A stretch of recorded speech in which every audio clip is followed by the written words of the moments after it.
We're now on the heels of the 2022 NFL Draft. West Virginia had a big goose egg this year. We had 0 guys get drafted into the draft for the first time in several years. So it got me to thinking, do we have a talent development problem at West Virginia? And how does Neal Brown stack up to other West Virginia coaches as far as developing NFL-level talent? It got me also in some conversations with some folks on Twitter. Got me thinking about Dana Holgorsen, and I thought, you know what, Dana Holgorsen, he put a lot of guys in the NFL. I decided to compare Dana Holgorsen and Neal Brown to past West Virginia coaches. Now, I went all the way back to Don Nehlen, who came on board in 1981. Don Nehlen, I feel like, is really the coach that put West Virginia on the map on a national level. So this is a formula I created now. It's not a perfect formula, but what I did was, if a player spent over half of his career with a coach, I gave that coach full credit for him getting drafted. Now, if he spent half his career with one coach and half his career with another, I gave each coach half credit. It did not matter if you recruited the player or not. It's all about how many years the player spent playing for you. Also, I did not include undrafted free agents in this exercise. Now, West Virginia's had a lot of the undrafted free agents go on to have pretty good careers in the NFL, but for the sake of this video and the sake of time, I did not include those guys. Also, if you got drafted under a head coach, that head coach did not necessarily get full credit for that because, like I said, I based it strictly on who they played most of their career for, okay? Because I feel like that's the coach who really developed them the most. So let's start out with Don Nehlen. Don Nehlen was at West Virginia from 1981 through 2000, which was 20 seasons.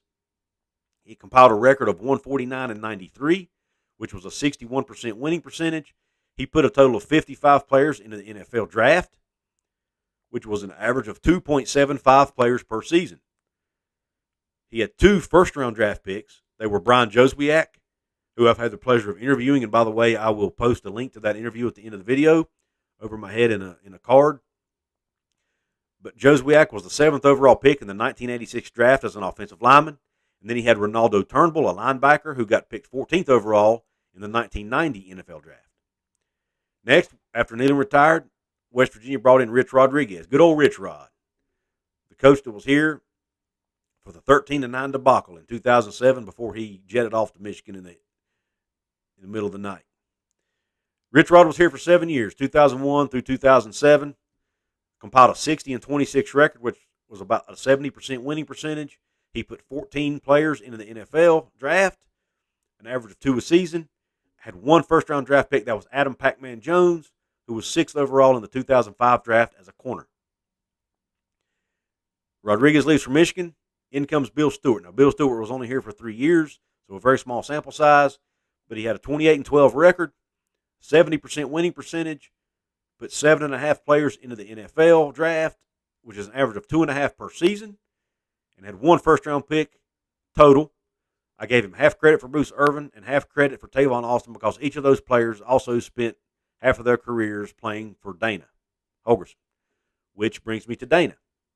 Dana Holgorsen started at West Virginia in 2011, coached here through 2018, compiled a 61-41 record, and by the way, that 61 wins is second all-time in West Virginia. He's 1 win ahead of Rich Rod. That's a 60% winning percentage. He put 19.5 players. I gave him credit for putting 19.5 players into the NFL draft, which is an average of 3 a season, which is actually the highest on the list. He gets full credit for Kevin White, who was the 7th overall pick in 2015 draft as a wide receiver. He gets full credit for Carl Joseph, who was picked 14th overall in the 2016 draft as a safety. Like I said, I gave him half credit for Bruce Irvin, who was picked 15th overall in 2012 as a D-end. And I gave him half credit for Tavon, who was picked 8th overall in 2013 as a wide receiver. Now, if you want to debate any of those guys and give other coaches more credit than others, that's totally fine. Let me know in the comment section if you feel like I was off on what coaches got credit for those players. But like I said, this is an imperfect system, an imperfect formula here, but it was the most accurate one I could come up with. Now let's look at Neal Brown. Neal Brown has been at West Virginia. He's coached at West Virginia 3 full seasons. He's compiled a 17-18 record, which is good for 49% winning percentage, has put 0 players in the NFL draft from a development perspective. Colton McKivitz was drafted under Neal Brown's watch in 2020. However, Colton McKivitz only played one season for Neal Brown. He played the rest of his career under Dana Holgorsen, so I gave Dana credit for Colton McKivitz. And then Tony Fields was drafted in 2021 under Neal, but Tony Fields was a grad transfer who only played one season at West Virginia. He came over here from Arizona, so I feel like Arizona coaches deserve more credit for Tony Fields' development than Neal does, only because he played more of his career under them. That being said, to be fair, I did not give Dana Holgorsen credit for Charles Sims, who was a grad transfer here and only played one season at West Virginia back in, I think it was 2013.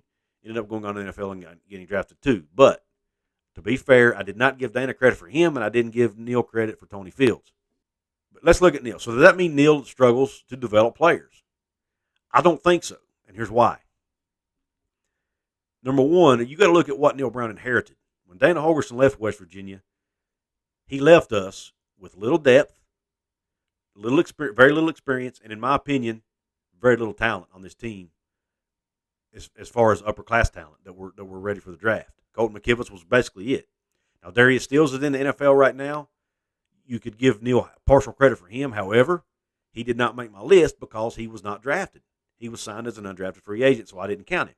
However, but if you take the players that Neal Brown, if you take players that Neal Brown has brought into West Virginia or that have played the majority of their careers with Brown and started out as freshmen, people like Bryce Ford Wheaton, Sam James, who maybe Dana recruited but have spent all or most of their careers under Neal, I would give him credit for those guys if they go on to get drafted.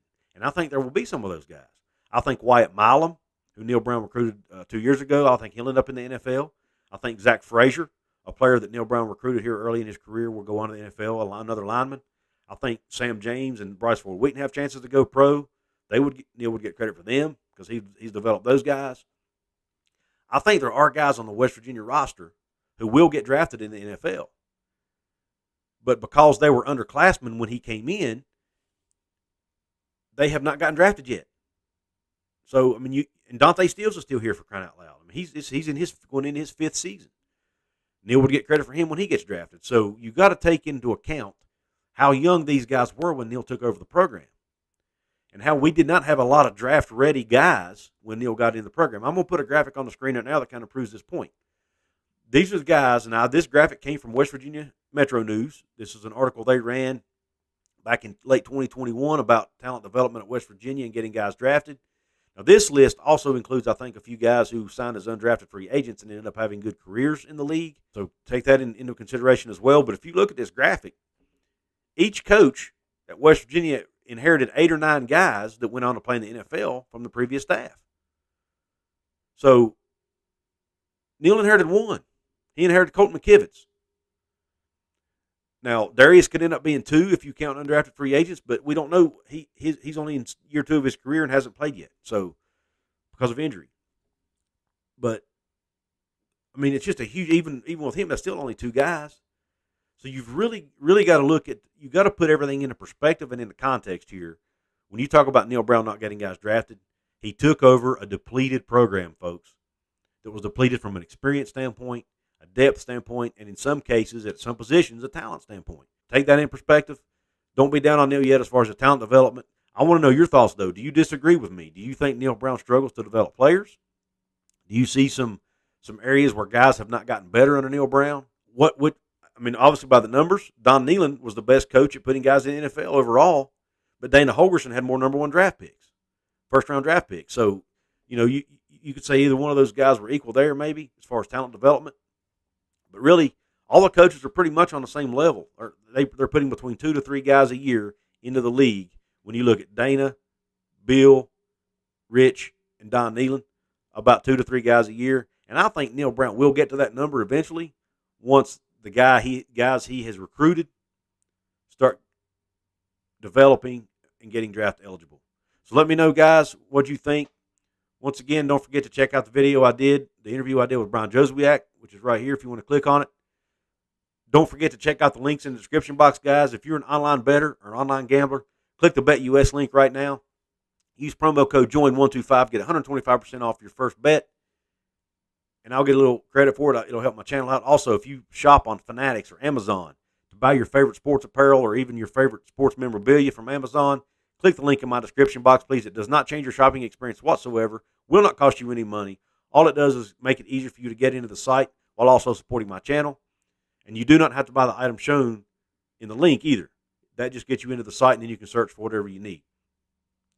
Don't forget, guys, channel memberships. Hit the join button right below. Become a member of Cougars Corner for as little as $2.99 a month. There are several perks that go along with that. There's 2 different levels. There's a Country Roads member, and then there's a Mountaineer Maniac member, which you get even a few more perks with. So check that out by hitting the join button below. If you don't want to do any of that and you want to support me for free, all you've got to do is hit the red subscribe button, the thumbs up button, or leave a comment, or share this out with your friends and let them know about me. With that being said, I'm signing off. Keep Country Road.